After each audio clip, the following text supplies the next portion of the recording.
but I wouldn't say that. I would just say they were too early in some of their Well, let some of me. what they were saying. Okay, now one thing I noticed, and we talked about this before you came on, was the states that this exercise, which was not announced to the public, was going to be happening. I mean, you have to understand. There's soldiers, parachute coming out of helicopters in towns, and there were these Right. big armored vehicles sitting on in the corner of this town, and troops were every now and then being seen. Nobody knows what was going on, and the states that were involved were specifically Texas and Florida and well, I just can't. I've lost. Oh, here it is: Texas, Arizona, Florida, Louisiana, Mississippi, New Mexico, and Utah. Now, this seemed like a very red state group for the most part back in 2015. Is there a reason? Is it because of the different terrain, or was there a reason that these were the areas that was used? Was this a show of force, or was this just what was the story? Let me give you a training quote here. You ready for this? Okay. It was to increase the capabilities of special operations within wary civilian populations, which are separated into a few categories, from hostile to submissive. All right, so we're talking about wary civilian populations. What do we have during the last election? You had wary civilian populations. Yeah. It makes part of the populace hostile, the other part submissive, the other part is uncertain, and you have the exact same elements they were training for take place during the election. That's very important for people to remember the cause of it, because here's a key. With certain political moves, you can upset the entire populace of the USA. Yeah. They work very hard, right, to gauge the temperature of everybody. And I'm telling you, what's coming now is a literal fight for not only military power, but you have jade helm also. Imagine if the states had full power of the states. All right, jade helm was training to reinsert federal power back into state operations. Wow. It's very important for people to remember, because that's precisely what happened. You're talking about population management and getting rid of those high-level individuals who would be the head of dissidents, right, in all these, without upsetting the majority of the population, Right. or causing it to be worse. So in And other so words, everything had to be stealthy, and they had to be dispatched fairly quickly. Why? Because if a new commander were to, if we had a new commander in chief, all of a sudden a new commander in chief, he would have to instantly be able to take command of the U.S. military and then put down any type of anarchy that had risen from any prior activities that took place, due to some sort of political breakdown. So these exercises are designed to reestablish that. Of course, every exercise is going to be for overseas as well as over here. Right. But because they did this domestically, and some of the more concentrations were for domestic operations, people should remember this. Especially their key to Walmart. Now, we had Jade Helm. And by the way, the special operations patch was mastering the human domain. Right? That's what it is. Mastering the human domain. The Okay. human domain. Okay. Right? That means total dominance. They had Air Force. Of course, the Delta operators, 75th Ranger Regiment, all these special operations personnel who have job-specific skill sets. They were dispatched domestically because they had to work around the average individual. That was very important. That's why you had mock-up neighborhoods. They had checkpoints in mock-up neighborhoods. They had filtration exercises taking place where they would run everybody through a type of center where they would separate them based upon what they thought they were, and then they would go back and check to see, okay, did these troops actually get the hostile individuals, or did they hide? They were rated on this, and so you're looking at an operation that if this populace actually something happening right now, if it were to unfold, Jade Helm would have provided the initial training for and because it was special operations personnel, you might want to believe this was thorough. It's very thorough, and So my you're not talking about average troops, right? no. You have Right, forces these are ready. special. So what you're saying is, in case of the states getting back in control, let's say the states taking more and more control of themselves and listening less to the federal government, whether this be done through court rulings or whether this be done through legislation in Congress or just declaration by a president or something, or the governor or the governor just saying, you know what, this is our state, this is how we're going to do it.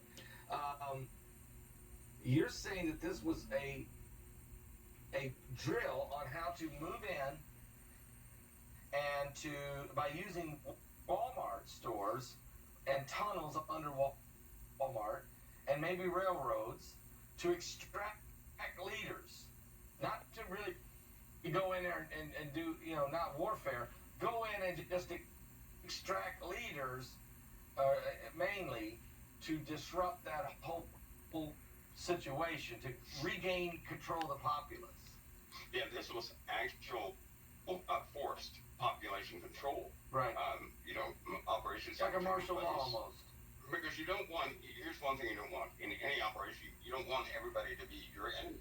No. That would take too much manpower. So what do? You go and you find strategic individuals within the group.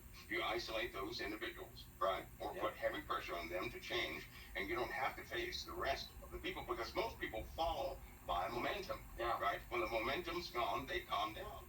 And so these operations are designed because when you go overseas, you have to do just that, right? You have to get that one guy, you have to take him out, and the rest of the people, they will calm down. But when you get to one person, you have to get their lieutenants, or people that are loyal to them, right? So that same operation took place over here is very important. Now, I want to point this out because we had a logistical operation that was taking place within Walmart at the exact same time. You remember they had some statements that one had nothing to do with the other. But I want to remind people that during that time, they told everybody what Walmart's logistical software did, how robust it was, right? How it would be used to manage distribution of all goods and services across the USA. And so here we are right now. We have problems with, the very thing that they were working on back then. We have that problem right now, right? We have both problems right now simultaneously, and it's about to escalate beyond belief. Right? We have a fight for the control of those dominant forces within the U.S. about to take place within the U.S. We have situations rising, right? They're really rising. And it'd be a good time for people to pay attention, not to become hostile themselves, but to certainly keep their eyes open. Don't take a nap. Don't sleep on what's happening right now because it's going to start moving very fast. It's going to be very difficult for people to track and make sense of what's happening. But before they know it, kapoof, right? Things will have taken place. And that's just that particular issue and problem. So we have that is building quite fast, Pascal. Can I just say one thing? Because Pascal, every time you have a conversation like this, I think a lot of people get confused about good and evil. So if you would just real small right here. Pastor, you already know this. I'm going to just read. In Isaiah 45:7, it says, I form the light. I create darkness. I make peace. I am create evil. I, the Lord, do all things, right? Do all these things. So evil and good, God created. They're for his purpose. He's working that for his believers, right? We're in a process. Now, if a person rejects Christ, of course, they're going to be on the bad side, but God has given chance after chance after chance after chance. He'll continue to do so. Because he desires us to be saved, not killed. Right. I'm saying that because a lot of people have a thought in their head. And they say, well, evil's trying to kill us. Evil has no authority to take anybody out unless God gives it authority to take somebody out. That is true. And they have to be, so they can't have fear running around saying, oh, they're trying to kill me. Plus, if the government were really trying to kill everybody, they could have done so a long time ago. Right? They do it right now. Why? Because we go to we buy things. We don't have a lab in our homes to break down anything we buy. We don't know what's in it for real. and they can all just take us out if they wanted to, right? They put cyanide, anything they want to, any type of chemical or anything else. We don't take a box of cereal, break it down in the laboratory, and see what elements are in it. So we can't. We have to think soberly now in these times, real sober, because here's how sticky it's going to get. If people get caught in these surface level arguments, Pastor Paul, they're going to have distress and perplexity with the nations that are going to have distress and perplexity because we face real issues. And I can tell you right now, the powers within the U.S., they are preparing. I'm talking about on all sides, even the sides you haven't heard of yet. These guys are preparing. They're not going to play. This is life and death of what they're doing. This is life or death. So Mike, I'm gonna play something to confirm what you've been saying. This is a public service announcement that was posted by the U.S. Department of Homeland Security on December the 6th, 2010. This is 12 years ago, and this is Janet Napolitano. Hi, I'm Janet Napolitano, Secretary of the Department of Homeland Security. Homeland Security begins with hometown security. That's why I'm pleased that Walmart is helping to make our communities more safe and secure. If you see something suspicious in the parking lot or in the store, say something immediately. Report suspicious activity to your local police or sheriff. If you need help, ask a Walmart manager for assistance. Thank you for doing your part to help keep our hometowns safe. So, there you go. That's 12 years ago, Mike. There you go. And that was the Secretary of Homeland Security telling us that if we have an issue, we may just go see a Walmart manager. Okay? That makes no sense. That makes no sense. But look how people have forgotten, Pastor Paul. Yeah, I know. Absolutely, 100%. So are you saying that in case of serious food shortages or natural disaster or insurrection or invasion or whatever, that basically every Walmart store is going to become the government's food distribution centers?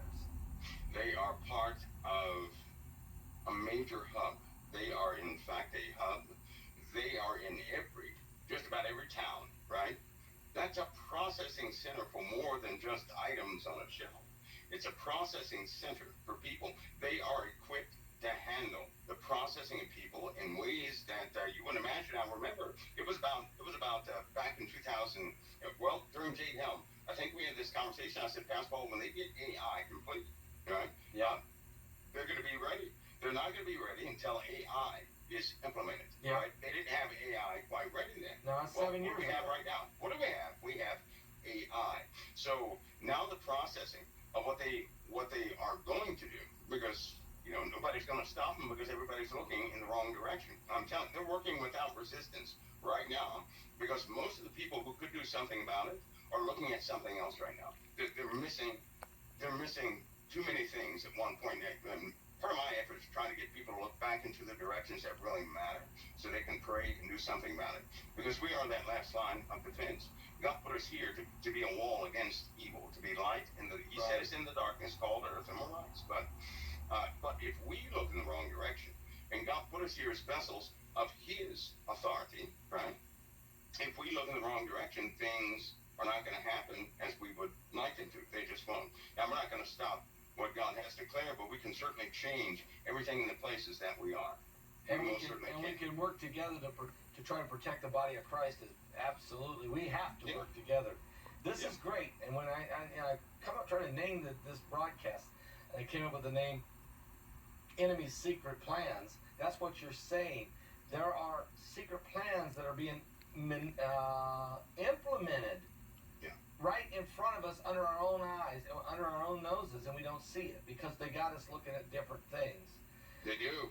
Now the white trains, you brought the white trains up before.